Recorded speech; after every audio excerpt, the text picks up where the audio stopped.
Welcome. My name is Stan Kong, and I'm the faculty director and professor at the Graduate Industrial Design Program at Art Center College of Design. And we're here today at Gensler Associates downtown Los Angeles office, and we're here to interview a number of our judges, and I'm going to have them introduce themselves and tell us their titles. My name is Hogan Chan. I'm a design director in the hospitality studio. And my name is Lisa Kong. I'm a senior associate and studio leader in the hospitality studio. Hi, I'm Brian Gladney. I'm a design director in the Planning and Urban Design studio. Right, so we're going to talk a little bit about Formula E since they've been involved as judges in our annual summer event. So the first thing I'd like to ask you guys is what comes to mind when you think of Formula E?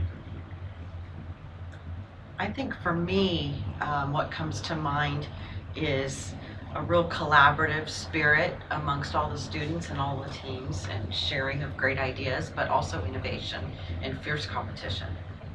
There's a lot of fun. There's a lot of fun too, and I think you see all the teams that they've put in all this kind of work and effort and sweat, over the months, and they kind of come and they get to release and play and kind of show their product and have a great time with everybody. And it's a lot of fun to see everybody kind of interact with each other and see the event happen that way. I think spontaneity is also another thing that comes to mind, because definitely fun and innovation is a big part of it. But what I really appreciate about it is that people, the teams, they plan for months and they're building and building, and they get to this race, and then things happen, things break apart, or they have to fix something, and they're having their pit crews, actually, if you will, and they're fixing things on the spot, and innovation actually happens during the races themselves. So I really enjoy seeing that spontaneity on the spot. Okay. Sure. So what do you and Gensler gain from participating in Formula E as judges, particularly since it isn't really based on architecture or interior space planning and design? I'm personally inspired by, the creativity and the ingenuity that you see. We're problem solvers. We get asked questions all the time, and then we get asked to come up with creative solutions. And you look at all the teams, and they're being asked the same thing, but they're coming up with a myriad of solutions in a lot of different ways. So to see the pure creativity that happens within that is pretty amazing to witness every year. I think design passion and freshness is something that I gain out of it, because it's really refreshing to see all this new energy put into it. And as Brian pointed out, it's one problem but multiple solutions. And I think the fresh new outlook on how to solve these problems is something that's really rewarding for us to be a part of. I think what's great to see too is it progresses every year. So a couple of years ago, maybe not as advanced, but then the next year it just advances even more, and it just keeps climbing higher and higher. And by solving the same problem over and over and over again, they're really just pushing the envelope of creativity and innovation each year. Great. So how do designers and design teams here at Gensler create value for the clients that come to your firm? We create value every day, but there's multiple ways we do it. I think obviously we're a design firm, so we create value through design. One thing is, especially with hospitality design and urban planning, is really about people and experience. So the value that we create is not just the physical and the materiality or the actual design of the space, but the experience of the space and how people maneuver and interact with the space and enjoy the space, and the social interaction that comes about through our design is something I think that is how we create value. And I think in the end, the clients benefit from that, because their guests or users or customers come back time and time again, and that experience can often change each time. So it's really creating something that is not the same every time a guest experiences it. And so particularly in hospitality and in urban planning and mixed use, it's for the public. And so you want them to really come back again and again, and that's what brings value to the actual owner of the property. There's also a lot of ways in just the way that I think designers think, regardless if it's architecture or cars, is a lot of times we're given a square box by a client, and the client says, I want to see this. And all of our minds kind of say, well, I don't want to do the square box. I want to poke outside of those lines and bend those boundaries. And so I think the ability for us to have this kind of nimbleness in our thinking, we find value in ways that probably wasn't thought of before. And we raise questions, and so we ask questions and we answer them in different ways. And so there's just a lot of value and part of our process of design that comes out too. And I think you're in a unique position because you are a design firm, an architectural design firm. So the clients that seek you out have some appreciation for what designers can do to begin with. I mean, some of the other people we've already interviewed that are participants are parts of corporations that have big departments, and design can be perceived as just a part of the function of that entity itself. Great. So the Funly competition has gained tremendous popularity in China over the last few years. Last year, we had over 15 teams competing in China to send their best 3 teams. And currently, there are over 40 teams building vehicles in China to send their best 3 teams for this summer's event. So having seen some of the teams from China already, did you notice any innovation or fabrication techniques? We saw a lot of rapid prototyping and a kit of parts. What I said earlier about spontaneity, people had spare parts that they could actually change in case something broke. So they had a whole arsenal of The pit crew came the in, pit crew, right? Yeah. That was really available. And I think not only the rapid prototyping, but different use of materials. We saw a lot of use of carbon fiber, which is very innovative and it's something that you wouldn't expect at a student level because the cost of the material. But they were so passionate about making things lightweight, more aerodynamic, that they really invested that kind of time and energy into that, which is really nice to see.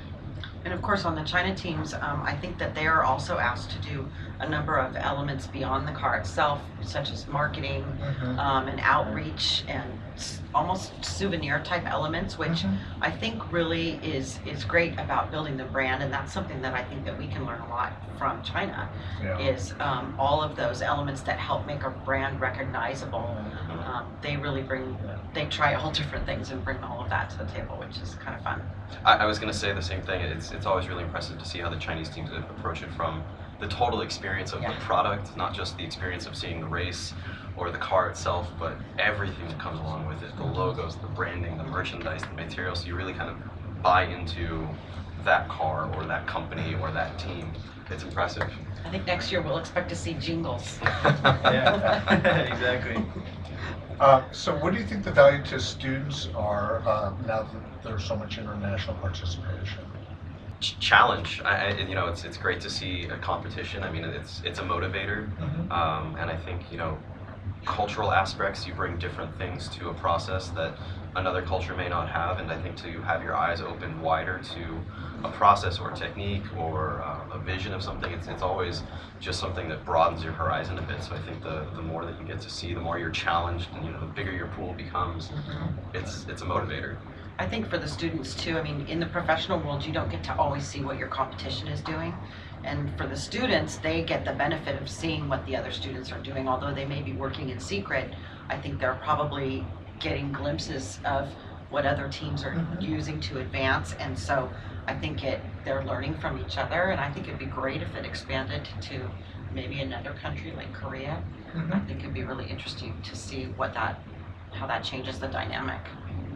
I think exposure is really important. So with more teams being involved and it's spreading, more students are being exposed to this. So from a design standpoint, the more people that could be interested in design and be intrigued by that and participate in that, I think that just starts a big wave of interest for design, and that's something that we're always interested in. Yeah. Great.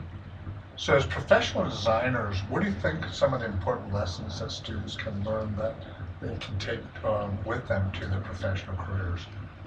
Mistakes are good. Taking risks are encouraged, especially at a scale like this. You can afford to take risks and try again. So the value of not being scared to take risk, and that's something I think even us as professional designers that we should be encouraged to do more of ourselves, because we're dealing with clients, budgets, economical factors, and buildings and codes and legal issues.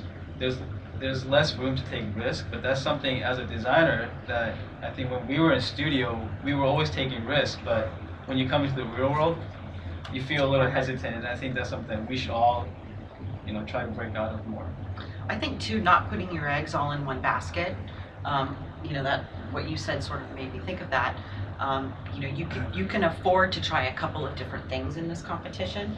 And being married to one design and not being open or having your eyes open to other options, I think is a great thing at this scale and at this point in their careers. Learning, it's important to try and take a risk, and it's also important to learn from your failures. So I think through that process you get to see a lot of things and try a lot of different things. It's important what you take away from those lessons though, and how you take that and kind of move forward. You don't use it as a roadblock, but you actually use it to take a step forward. And that's great. And the thing that was always impressive for me is seeing the teams kind of root for each other and cheer for each other. There's something that's nice when you see competitors actually support each other and root for each other. I mean, so learning to enjoy the process of going along with it, and not just kind of only for the prize, but really being supportive about it. It's always really nice to see that. You guys don't root for competitors to get the proposal accepted? Not so Can we much. plead the fifth? I think just as much as when we see good design, we Yeah. appreciate good design Right. at all Inspired. levels. So I think when we were walking around before the race, we had a chance to go to their little tents, and some of them had better marketing, so you were actually attracted to actually go to the sponsored team. But it was interesting because you see something and you ask the students about how they made this, or you inquire about it, they get really excited about it. And I had some students actually talk about other teams, and I was like, oh, I saw this, we should have tried that. And it's a friendly challenge and a competition, but there's a spirit of common ground, which is innovation and design and having fun. So that was really appreciated. So Gensler awards the Gensler, or you award the Gensler's Innovation Award. What criteria do you use in judging the teams and ultimately granting the award? I think the first thing that we looked for was what team is really doing something that none of the other teams are doing. They're taking that risk. Yeah. Right. What's the one thing that's really out there that's just beyond what everybody else is doing, and then it has to work. It's critical at the end of the day. You complete the race, you hit the metrics you're supposed to hit, Right. and hopefully it exceeds it. Hopefully that's what the innovation is you're finding a different way to excel beyond kind of what the standard expectation is. And so yeah, I think that's the measuring stick. Yeah. And it's not necessarily just winning or being first place or second place or third place. I think some of the races that we saw, there was a big gap in terms of who was actually performing better. But when we saw the construction and the way the innovation was applied to the design of these cars, that's where we got really excited. And like you said before, what you haven't seen before. There was one mechanism we saw on some of the wheels. They had this one team had a spring mechanism integrated into the flywheel, and that was something at this scale of design that we didn't see, and it was really mind blowing. Yeah, and I think it's important to say that innovation doesn't have to happen at the whole scale, right? I mean, we were also looking at small elements, where tweaks and Could be one innovations happen. tweak. And those things can be so spectacular and make such a difference. It doesn't need to be the car or the design or the flashiest piece, but it's like, what's this one thing, this one nugget that makes such a difference? And it's digging in and listening and hearing what those are. And also seeing that one thing that they did actually really enhance the performance. Great. So do you have any words of advice for the students that are all working on the project right now? Keep trying. Follow it through. I think listening to each other, because what we do is we're all designers and we like to be focused on a certain effort or a study, but I think the biggest thing with Formula E is that it's a team collaboration effort, and a lot of these teams, whether it was a two-man team or a one-man team, they were really about the team effort, and that's something that's really necessary in the real world to succeed. It's not a one-man show, so I think listening to your teammates and being really collaborative is really important. Yeah, and I think it's important when you start, you throw everything onto the wall. You put everything up there, anything that's wild, anything that's crazy, anything you've ever thought of. And I think as a team, you find that common thread. right? Like what's driving, you know, how we want to look at this car? What's the value of what we want to bring to it? What are we trying to achieve? And you kind of tailor it, and you realize that you're kind of mutually building this thing together, and you can divvy it out and focus on pieces, but how do you bring it all back together? And so it's really about being inspired by each other and then motivating each other, because if you're not motivating each other, you know, you're not going to come up with that innovation. You know, you're not going to have that spark because you don't feel open to think about those things in a little different way. I think everybody should take a turn at driving. Yes. Yeah, That's right. it's a big key. Yeah. Driver's training, all of Driver's them. training is That's- really important. yeah. Well, it's great advice, you know, and certainly in our program, that's one of the things that we focus on, a lot of your advice, knowing that not only are you working in internal teams, but you're working with external teams, and you're always switching members and trying to figure out who has what strengths and you know, playing to those strengths. So that's something we try to do, but hopefully we're able to achieve that for the designers that move on to the professional players. So thanks a lot for your time. Oh, thank you. Thank you. My pleasure. We will be sending out invites again within a month or two to have you put it on your calendar. Looking forward to it. All right. Thanks. Thank you. All right, thank you very much.